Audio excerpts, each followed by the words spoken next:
ಮತ್ತೆ ಇನ್ನೊಂದು ಮಾತು ರಾಜ್ಯ ರಾಜಕಾರಣಕ್ಕೆ ಬರ್ತೇನೆ. ಇಲ್ಲಿ ದಯವಿಟ್ಟು ಯಾರು ಅನ್ಯತಾ ಭಾವಿಸ್ಬೇಡ್ರಿ.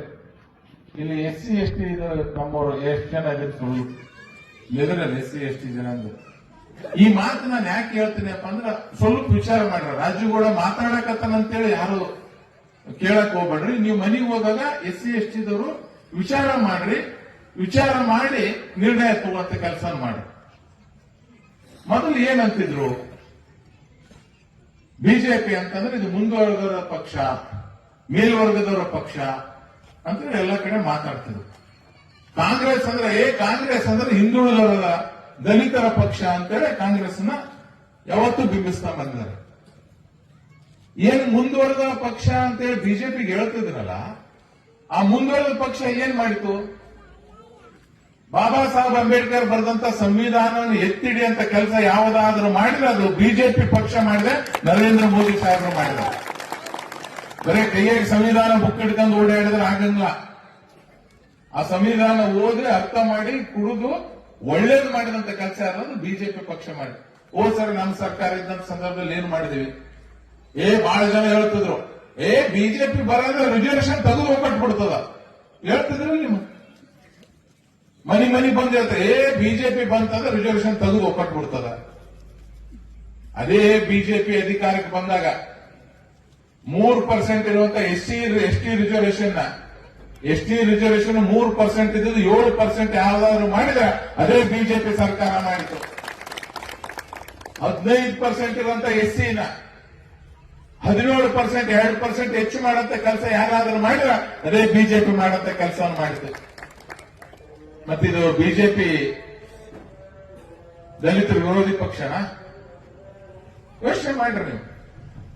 ಈ ದಲಿತರ ಪರ, ದಲಿತರ ಅಭಿವೃದ್ಧಿಗೋಸ್ಕರ ಸದಾ ದುಡಿಯುವಂತ ಕಾಂಗ್ರೆಸ್ ಏನ್ ಮಾಡಿತು?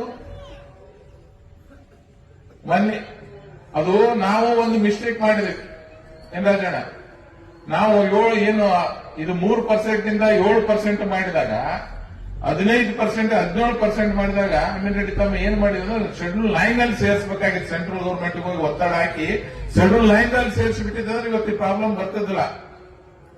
ಏನ್ ಮಾಡಿಬಿಟ್ಟಿವಿ, ಎಲ್ಲ ಮಾಡಿ ರಿಸರ್ವೇಶನ್ ಕೊಟ್ಟ ಮೇಲೆ ಕೆಲವೊಂದು ಅವು ಇವು ಆದ್ಮೇಲೆ ಎಲ್ಲರೂ ಸೋತ್ ಬಿಟ್ಟಿವಿ. ನಾವು ಸೋತ್ ಮೇಲೆ ಅದಕ್ಕೆ ಫಾಲೋ ಅಪ್ ಮಾಡಕ್ಕಾಗಿಲ್ಲ, ಶೆಡ್ಯೂಲ್ 9 ಸೇರ್ಸಕ್ಕಾಗ್ಲಿಲ್ಲ. ಕೋರ್ಟ್ನ ಕೆಲವೊಂದು ಜನ ಕೋರ್ಟಿಗೆ ಹೋದ್ರು, ಕಾಂಗ್ರೆಸ್ ಅವರು ಕೋರ್ಟಿಗೆ ಸರಿಯಾಗಿ ಅಟೆಂಡೇ ಆಗಕ್ಕೆ ಹೋಗ್ಲಿಲ್ಲ. ಮೊನ್ನೆ 3ನೇ ಬಾರಿ ಹೋಗಿ ಅಟೆಂಡ್ ಆಗಿದ್ದಾರೆ.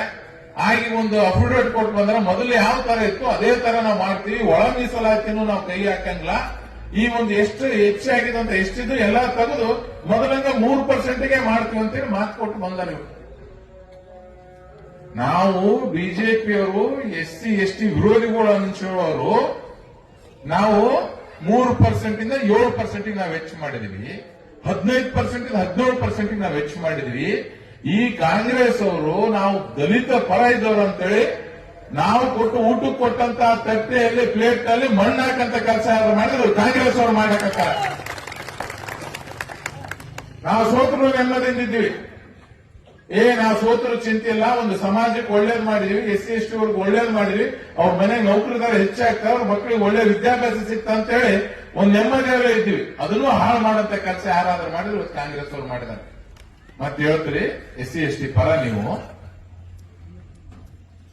ಅದಕ್ಕೆ ನಾನು ಹೇಳೋದಿದು, ರಾಜಕೀಯದಿಂದ ನಾವು ಹೋರಾಟ ಮಾಡ್ತೇವೆ ಇದ್ರ ಬಗ್ಗೆ, ಆದ್ರ ರಾಜಕೀಯವಾಗಿ ಹೋರಾಟ ಆಗಬಾರ್ದು.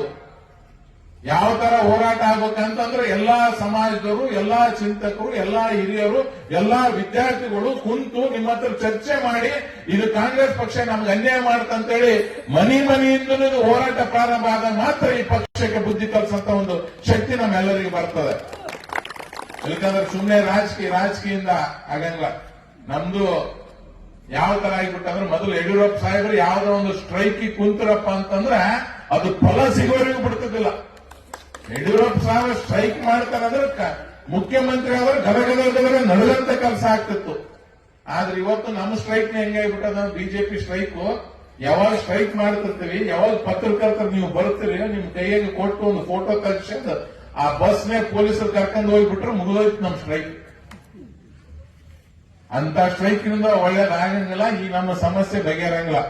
ಹಂಗಾಗಿ ನಾನು ಎಲ್ಲರಿಗೂ ದಯವಿಟ್ಟು ಹೇಳ್ತೀನಿ, ಎಲ್ಲಾ ವಿದ್ಯಾವಂತರು ಇದ್ರ ಬಗ್ಗೆ ಚರ್ಚೆ ಮಾಡಬೇಕಾಗ್ತದೆ. ರಿಸರ್ವೇಶನ್ ಬಗ್ಗೆ ಮೊನ್ನೆ ಒಬ್ಬ ವಕೀಲರು ಬಹಳ ಮೈಸೂರು ಬಹಳ ಅದ್ಭುತವಾಗಿ ಮಾತಾಡಿದ್ದಾರೆ.